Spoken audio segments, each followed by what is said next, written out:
Welcome to EDU World Space. Okay, question 9. Explain whether the following statements are true, false, or uncertain. So we first take a look at question A. Question A is saying that inflation hurts borrowers and helps lenders because borrowers must pay a higher rate of interest. So question A is false. Why is it the case that it's false? Because when we borrow or lend money, the interest rate is most of the time written down on the contract. So it is not the interest rate that has changed, but the inflation. So if there is inflation, the value of money goes down, right? Say what we wrote on the contract used to be, say A borrows $100 from B right now. So the contract is saying that okay, 1 year later, A has to pay back this $100 to B, right?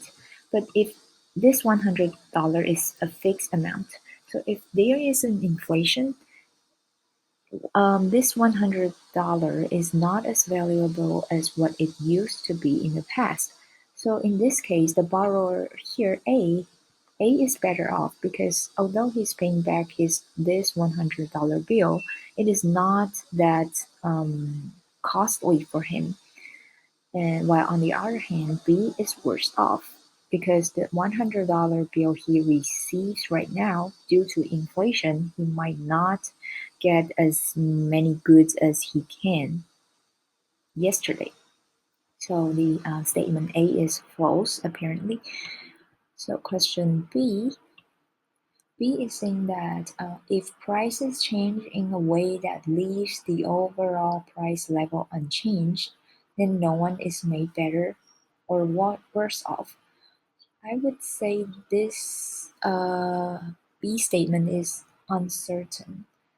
Uncertain, so I will write a U here. Why is it uncertain? Because it says that if the overall price level is unchanged. So how do you measure the overall price level? This question does not explain very clearly. So what I have in mind is that we usually measure the overall price level by a basket of goods. Say, so when we like calculate the CPI, Consumer Product Index for the economy, there is like a basket of goods, and there are lots of things inside. Say, like what maybe a car. People buy. Maybe people buy an apple or a banana or a car here. So it's saying that the average price of this basket doesn't change, but does it not affect anyone? This is not exactly the way it is because what if you are someone who really likes to eat apple? And in this basket, the price of apple goes up while the price of banana goes down and the price of car doesn't change. So that is why this overall price of this basket doesn't change. But if you're someone who really likes to eat apple, it is bad for you because the apple is more expensive, right? While if you're someone who really likes to eat banana, it is actually good for you because the price of the banana goes down. So this statement is uncertain because we do not know the price change of each commodities in this basket. Okay, question C. Question C is as saying that inflation does not reduce the purchasing power of most workers. I would say in reality, this statement is false.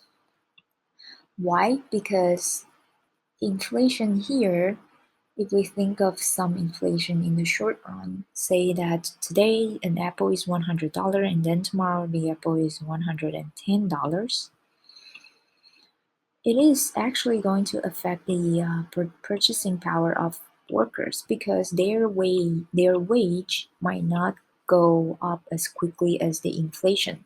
What if they earn $100 today? and their wage does not adjust with the inflation that quickly.